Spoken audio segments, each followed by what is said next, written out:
के हाथों से बचकर यहाँ तक तो पहुँच गए। अब किसी तरह बच्ची मिल जाए। बच्ची मिल भी जाए और उसने कत्ल होते हुए देखा है, ये भी बता दे। बता क्या दे? बच्ची बोलती तो है ही नहीं। और आप भी डॉक्टर साहब उसी से पूछते हैं बताओ क्या हुआ। ये इसके माँ बाप खड़े, ये भी कुछ नहीं बताते। कहते हैं हंसते खेलते बच्ची एकदम चुप हो गई।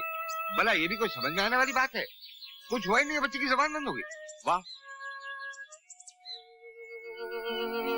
प्लीज डॉक्टर साहब कुछ कीजिए ना। जब मैंने इसको पहली बार देखा था, ये 1 साल की थी, मैना की तरह चेक की थी। आज तो ऐसा मालूम होता है जैसे वो बच्ची नहीं। चलो बेटा अंदर चलो। कहना अपना काम करो, सत्यानाश कर रखा है बच्ची का। डॉक्टर साहब कुछ तो कीजिए ना। आपने कहा था इसको खुली हवा में रखो, बाहर ले जाया करो। रोज ले जाता हूँ, सुबह शाम बागीचे में लटा रखता हूँ। यही एक तरीका है। मैं शुरू से कह रहा हूँ बच्ची को सख्त सदमा पहुंचाए, जिसकी वजह से इसकी जबान बंद हो गई। जब ये बोझ दिमाग से हट जाएगा, बच्ची खुद ब खुद बोलने लग जाएगी। नमस्ते साहनी साहब। आ गए वकील साहब, कागजात ले आए? जी हाँ, इसी बारे में आपसे कुछ बातें करना चाहता हूँ। आओ। साहनी साहब, कागजात तो घंटा भर में तैयार हो जाएंगे, लेकिन एक वकील होने की हैसियत से मैं आपसे ये पूछना चाहता हूँ कि ये 5 लाख रुपया क्यों देना चाहते हैं अपने दामाद को? मैं जानता हूँ उसे आप पसंद नहीं करते। अरे मैं कहाँ देना चाहता हूँ उस बेईमान को, मगर क्या करूँ, मेरा हाथ दबा हुआ है। वो कैसे? रुपए के लालच में उस कमीने ने मेरी लड़की को फांस लिया और फिर दोनों ने मेरी मर्जी के खिलाफ शादी कर ली। मैंने गुस्से में आकर लड़की को अपनी जायदाद से महरूम कर दिया। ये तो मुझे मालूम है। कुछ दिन बाद इनके यहाँ ये लड़की पैदा हुई। अपना खून फिर अपना खून होता है। मैं उसे देखने चला गया। लड़की बहुत प्यारी थी, मेरी जबान से निकल गया इसे मैं ले जाऊं। फौरन इस कमीने ने उसकी कीमत मांगी। मैं खामोश नहीं रहूंगी। सच को छिपाते छिपाते मेरा दम घुटने लगा है। ये बच्ची हमारी नहीं, हमारी बच्ची मर चुकी है। मेरे पिताजी से 5 लाख रुपया ऐंठने के लिए तुमने ये झूठ बोला है।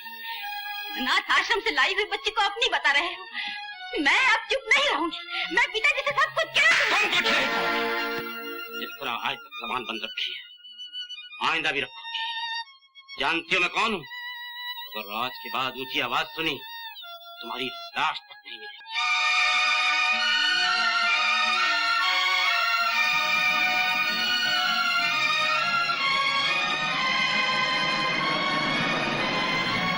रुक जाइए प्लीज। फेस बदल कर आप मुझे धोखा नहीं दे सकते। इंस्पेक्टर, मुझे आपसे कुछ कहना है। अब जो कहना है अदालत में कहिएगा। चुपचाप चले आइए। This is loaded you know. बैठिए।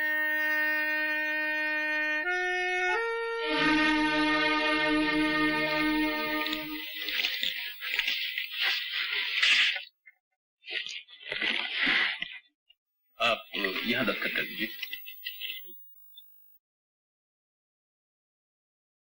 गिन लो, पूरे 5 लाख है। आपने गिने या मैंने? बात देखी। और सुनो, आज के बाद बच्ची से तुम्हारा कोई ताल्लुक नहीं रहेगा। बच्ची के बाप होते हुए भी तुम मुझसे मिल सकोगे या नहीं, ये मेरी मर्जी पर होगा। तुम अपने तौर पर यूं समझ लो, अब वो तुम्हारी नहीं रही। वो तो पहले से मेरी नहीं थी। अब मेरा मतलब है कि जब वो पैदा हुई और आपने उसे गोद लेने का इरादा किया था, मैंने तो उसी दिन से उसे अपना नहीं सोचा। तुमने बहुत अच्छा किया। अब जाओ। इजाजत हो तो अपना सामान दे। Get out. Thank you very much.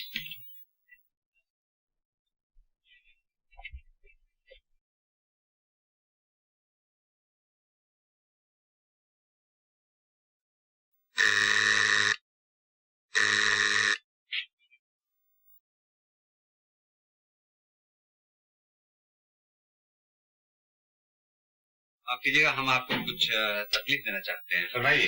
वो रही इंस्पेक्टर, यही है वो बच्ची। क्या बात है?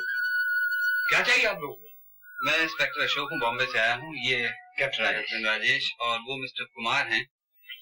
पिछले दिनों बॉम्बे में इनकी बीवी का कत्ल हो गया था और इनका कहना है कि ये बच्ची उस कत्ल के बारे में कुछ बता सकती है। ये बच्ची? जी। क्यों, आपको इतराज है हम बच्ची से कुछ सवाल पूछ लें? जरूर पूछिए, मगर ये बताइए कैसे? ये बोलती तो है ही नहीं। बेटे, बेटे, तुमने हमें पहचाना? तुम हमारे घर आई थी, हम दोनों सोफे के पीछे छुप गए थे। मैं तुम्हारी आंटी का आटा। हाँ हाँ बेटे, पहचाना ना मुझे? तुम कैमरा उठाकर लाई थी, मैंने तुम्हारा और आंटी का फोटो खींचा था। हाँ बेटे, याद आया? याद आया ना? याद है ना? याद है ना बेटे? हाँ, बोलो बेटे। सारिका, मेरी तरफ देखो सारिका, मेरी तरफ देखो सारिका, बोलो बेटे, बोलो। चलिए मिस्टर कुमार, कम ऑन।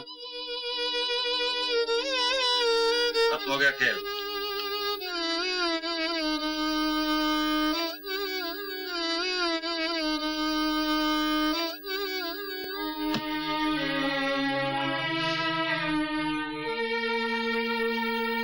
चलिए जी। अच्छा पिताजी, मैं चलता हूँ। ये साहब मिस्टर तेजपाल हैं। जी।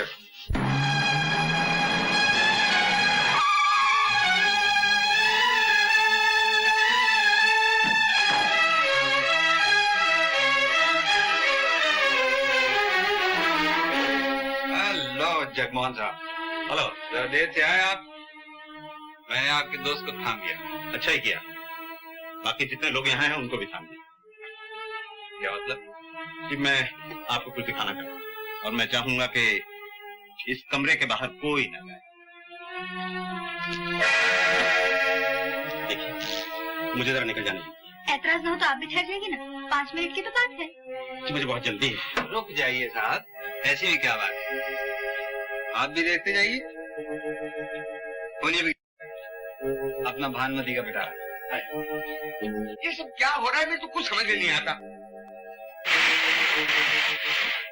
इंस्पेक्टर साहब, मैं आपको एक ऐसी फिल्म दिखा रहा हूं जो इस बच्ची ने खींची।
कदम भी आगे बढ़ाया तो मैं बच्ची को गोली मार दूंगा।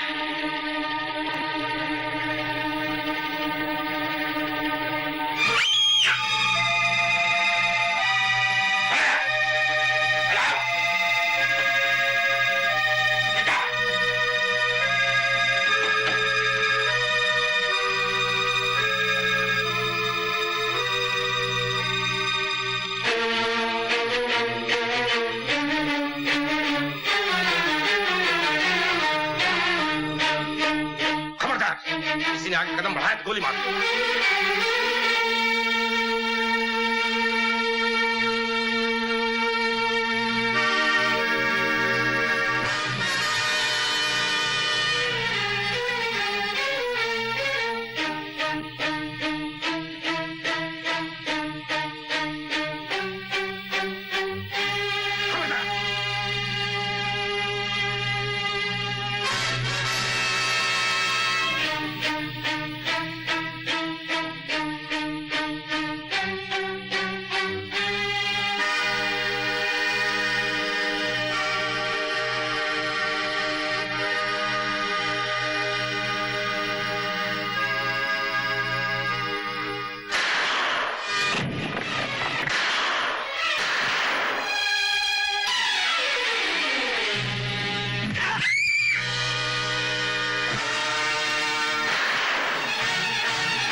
ठीक तो हो?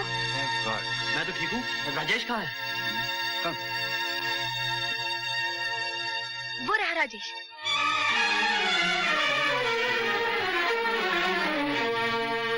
राजेश, राजेश, राजेश, तुम ठीक हो ना कुमार? मैं तो ठीक हूँ राजेश, लेकिन तुम ये खून बेकार नहीं गया। एक सिपाही का इससे अच्छा अंजाम और क्या हो सकता है कि अपना फर्ज अदा करता हुआ मारा जाए। नहीं राजेश, तुम मुझे छोड़कर नहीं जा सकते। मैं तुम्हें नहीं मरने दूंगा, नहीं मरने दूंगा। मैं जिंदा ही कब था? मैं तो आज से बहुत पहले मर चुका था।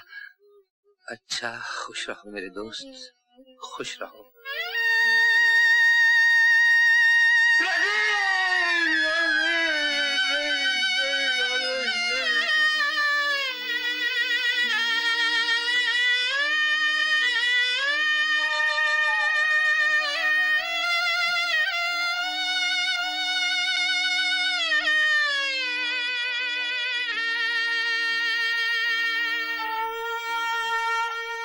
कुमार, शबनम, मुझसे काम नहीं होगा।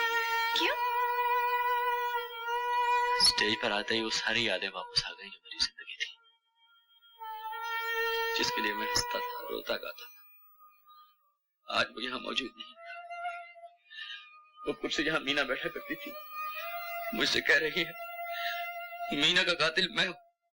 वो मेरी बीवी थी, मुझे उस पर भरोसा करना चाहिए था, उसे अपना हमराज बनाना चाहिए था, लेकिन मैंने ऐसा नहीं किया।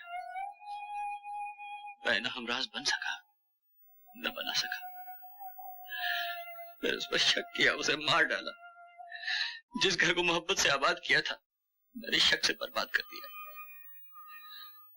शबनम, जिस तरह वो कुर्सी खाली है मेरा दिल भी खाली है। कुर्सी खाली नहीं है, ये देखो।